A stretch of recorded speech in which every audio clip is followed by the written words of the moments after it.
আসসালামু আলাইকুম। এটিএন বাংলা সংবাদে সবাইকে স্বাগত জানাচ্ছি আমি চিন্তিয়া হক। বিশ্বকাপ ফুটবলের শিরোপা নির্ধারণের রাত আজ। দক্ষিণ আমেরিকা বনাম ইউরোপ, কার ভাগ্যের শিকে ছিঁড়বে তা জানা যাবে। লিওনেল মেসি বনাম লামিনে ইয়ামাল, বিশ্বকাপের মহামঞ্চে কে হাসবেন শেষ হাসি ফয়সালা হবে তারও। রাত 1টায় নিউ ইয়র্কের মেটলাইফ স্টেডিয়ামে নামছে আর্জেন্টিনা আর স্পেন। দুই দলের বিশ্বকাপ ফাইনাল প্রস্তুতির কথা জানাচ্ছেন পরাগ আরমান। শিশু ইয়ামালকে গোসল করিয়ে দিচ্ছেন লিওনেল মেসি। একটি চ্যারিটি ক্যালেন্ডারের জন্য তোলা ছবিটি এখন বেশ আলোচিত। ছোট্ট বয়সে কাতালুনিয়ায় পাড়ি জমানো লিওনেল মেসি নিজেকে গড়ে তোলেন লা মাসিয়া ও বার্সেলোনায়। সেখানেই গড়ে ওঠেন স্পেনের নতুন স্বপ্ন সারথি ইয়ামালও। এবারের বিশ্বকাপ ফাইনালের দ্বৈরথটা তাই বাড়তি কিছুই।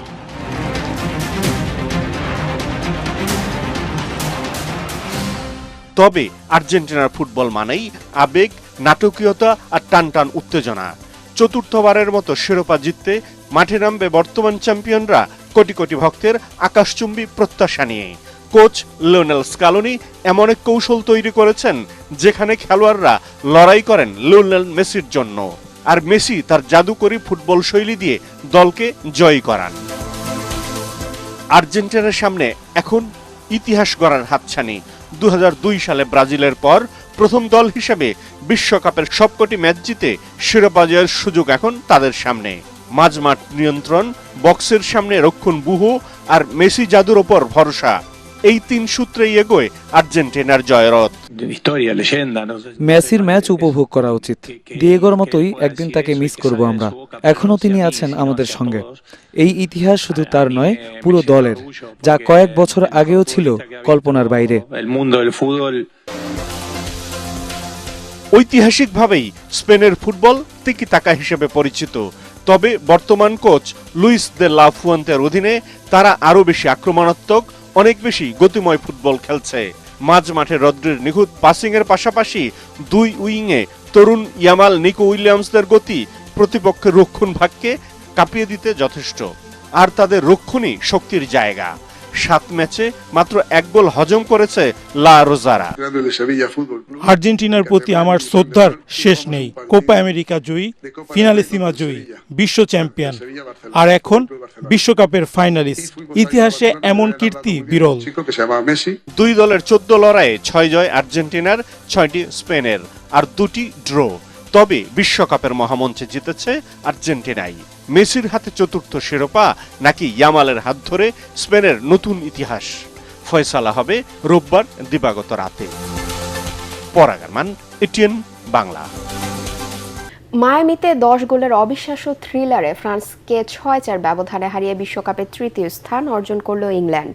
গত 60 বছরের মধ্যে বিশ্বকাপে এটাই ইংলিশদের সেরা সাফল্য।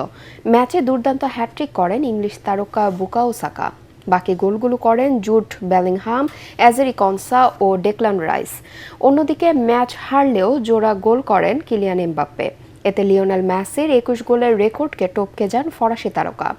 22 গোল নিয়ে তিনি এখন বিশ্বকাপের ইতিহাসের সর্বোচ্চ গোলদাতা।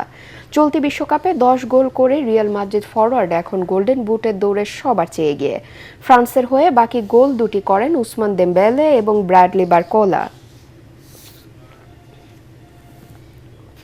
ফুটবলের সব রেকর্ড যার দখলে সেই লিওনেল মেসি রাতে তৃতীয়বারের মতো মাঠে নামছেন বিশ্বকাপের ফাইনালে। মেটলাইফ স্টেডিয়ামে এবার প্রতিপক্ষ স্পেন। কিন্তু ট্রফি জয়ের আকাঙ্ক্ষা ছাপিয়ে কোটি ভক্তের মনে একটাই শঙ্কা, আকাশী নীল জার্সিতে এটাই কি ফুটবল জাদুকরের শেষ ম্যাচ? ফাইনাল জয়ের রোমাঞ্চ ছাপিয়ে বিদায়ের সুর রক্তাক্ত করবে ভক্তকুলের হৃদয়।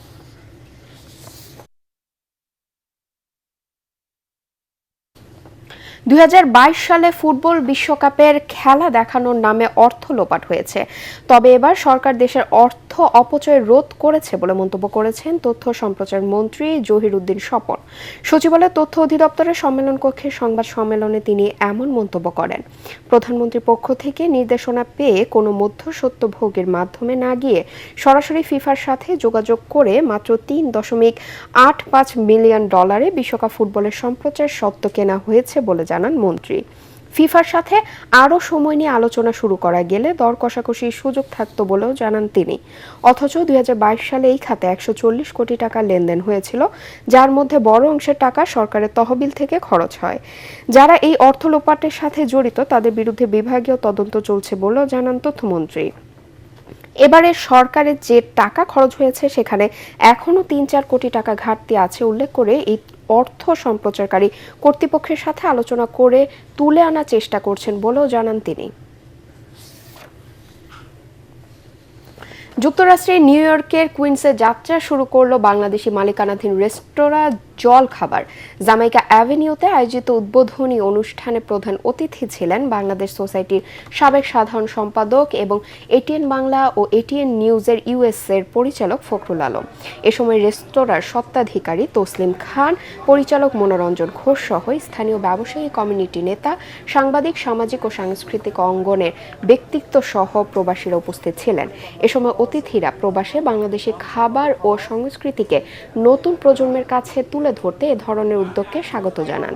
কর্তৃপক্ষ জানায় জল খাবারে বিরিয়ানি, পোলাও, কাচ্চি, তেহারি সহ নানা পদের দেশি মাছ ও মিষ্টি থাকবে।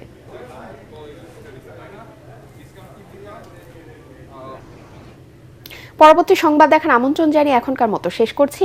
এটিএন বাংলা সংবাদ ইউটিউবে দেখতে ব্রাউজ করুন youtube/ATN Bangla News। ধন্যবাদ সবাইকে।